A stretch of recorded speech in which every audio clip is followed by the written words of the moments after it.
Halo semuanya, perkenalkan nama saya Brandon Carson dengan NIM H1011231001. Kali ini, di video ini saya akan menjelaskan hasil laporan dan analisis saya terkait dengan judul pengaruh sosial media marketing terhadap minat beli produk LinkedIn Hanasui. Sebelumnya, saya ingin berterima kasih kepada dosen pengampu saya, yaitu Bu Nurainul Miftahul Huda, SSI MSI, pada mata kuliah analisis data, sehingga saya bisa menyelesaikan laporan ini dengan baik. Nah, pertama kita langsung masuk ke deskripsi data. Di sini data yang saya gunakan itu adalah hasil kuesioner pada siswi di SMA Harapan 1 Medan. Nah, sumbernya itu dari skripsi Gisela Amalia tahun 2024. Nah, di sini kuesionernya ini mengenai sosial media marketing dan minat beli produk LinkedIn Hanasui pada siswinya. Nah, di sini peneliti menyebarkan kuesioner kepada 60 responden. Karena ini kuesioner, maka satuan dari variabelnya itu adalah poin. Di sini saya memisalkan variabel sosial media marketing itu dengan X dan variabel minat beli produk itu sebagai variabel Y. Nah, di sini karena kuesioner itu ada poin 1 sampai 5. Poin 1 itu eh, maksudnya itu adalah sangat tidak setuju, sedangkan poin 5 itu sangat setuju. Nah, saya karena di kuesioner itu terdapat banyak pertanyaan, jadi saya menggunakan variabel X ini sebagai jumlahan poin setiap pertanyaan yang berkaitan dengan sosial media marketing. Itu yang X. Sedangkan yang Y itu jumlahan poin dari setiap pertanyaan yang terkait dengan minat beli produk LinkedIn. Nah, makanya di sini kalau kita lihat di tabelnya, itu poinnya ada yang lebih dari 5. Karena semuanya lebih dari 5 sih. Karena jumlahan setiap pertanyaannya gitu. Terkait X dan Y tadi. Seperti itu. Jadi satuannya itu poin, tetap poin. Nah, di sini ada data-datanya. Kita bisa lihat di sini ada 30 dan 30. Totalnya ada 60. Nah, lanjut kita masuk ke scatter plotnya. Kalau kita plotkan data ini dengan sumbu X-nya itu adalah social media marketing dan sumbu Y-nya minat beli, kita bisa mendapatkan titik-titik seperti ini, pola data seperti ini. Nah, di situ kita bisa dekati dengan satu model atau persamaan linear garis hitam itu, yang itu akan kita cari nanti. Nah, kalau kita lihat di garis hitam itu dia menunjukkan arah naik, karena dari kiri ke kanan itu naik kan.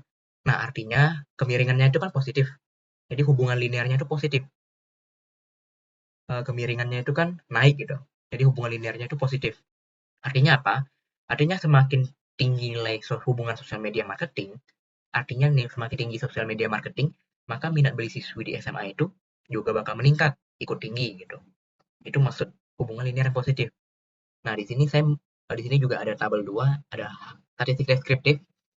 Ini saya dapat dari output dari Microsoft Excel seperti ini. Kita lihat kalau median atau rata-ratanya dari X dan Y itu seperti ini. Median, modus, atau nilai yang paling sering muncul. Range atau jarak antara nilai maksimum dan minimum. Nilai minimum, maksimum, dan count atau jumlah observasinya atau respondennya. Jadi ada 60. Nah, selanjutnya ini model regresi yang kita akan cari.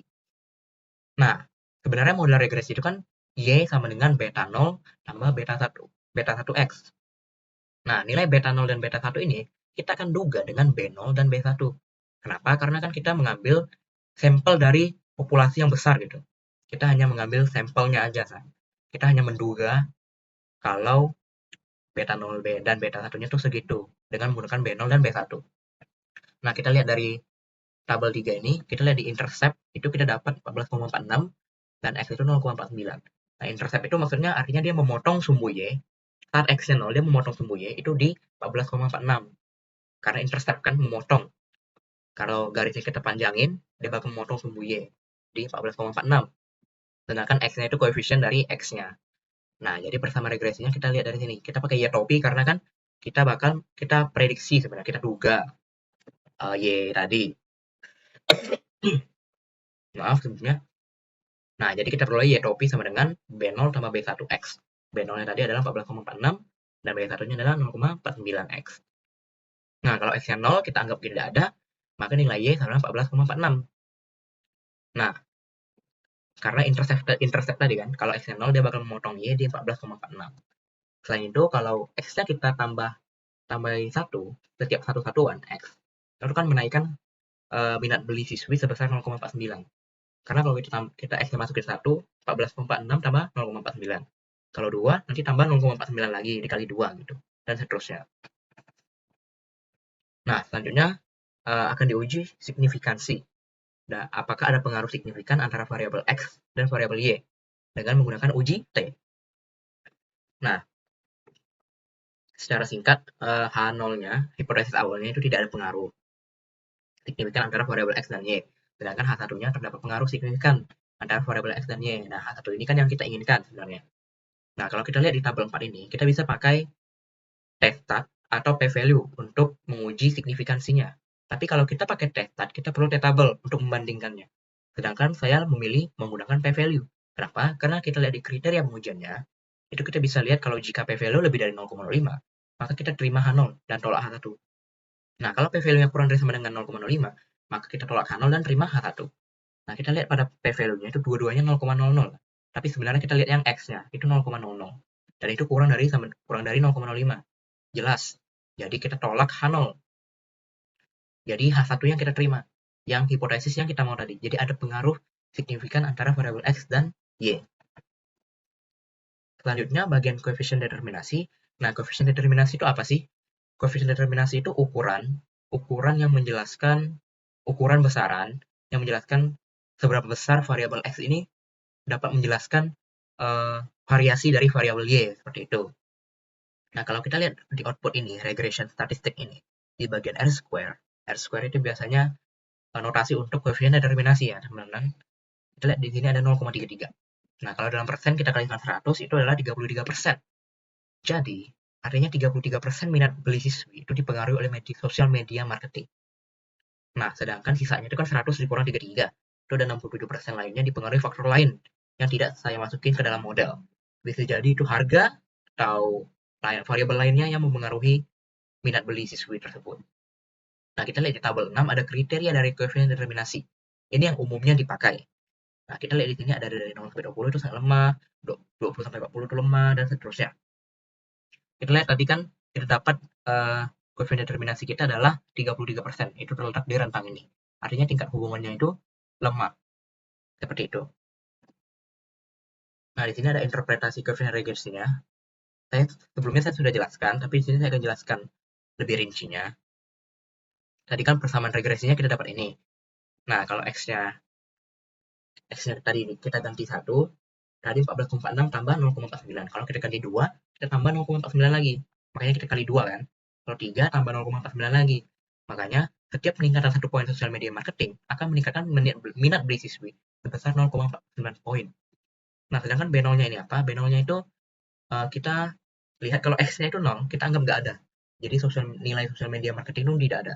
Kita perkirakan kalau minat beli siswi itu berada di 14,46 poin. Seperti itu. Nah, pada bagian kesimpulan, kita dapat menunjukkan bahwa sosial media marketing itu berpengaruh signifikan terhadap minat beli siswi di SMA Harapan 1 Medan. Dari uji T tadi, X dan Y itu berpengaruh. X dan Y itu berpengaruh secara signifikan. Nah, sedangkan model regresi yang kita peroleh tadi kan Y topi sama dengan 14,46 tambah 0,49X dengan nilai R kuadratnya atau koefisien determinasinya adalah 0,33 atau 33%. Artinya, 33% variasi minat beli dapat dijelaskan oleh sosial media marketing. Hal ini mengindikasikan bahwa strategi pemasaran melalui media sosial terbukti efektif dalam meningkatkan minat beli produk Nippon Hanasu di SMA tersebut. Walaupun tingkat hubungannya lemah tadi. Karena 33% itu kan sebenarnya udah sepertiganya ya, hampir sepertiganya dari 100%. Dan itu faktor yang lumayan baik gitu kalau menurut saya. Lumayan besar, sepertiga dari 100. Kita udah menemukan satu faktor yang udah mencakup, yang udah bisa menjelaskan sepertiganya gitu. Dan itu lumayan efektif. Jadi berdasarkan uji T tadi juga berpengaruh signifikan antara sosial media marketing dan minat beli produk Nippon Hanasu ini. Seperti itu. Sekian presentasi dari saya. Terima kasih buat teman-teman yang sudah menonton video ini. Saya mohon maaf jika ada salah kata dalam video.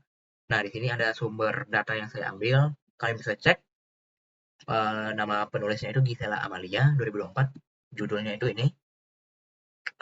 Nah, sekian dari saya. Bye. Sampai jumpa.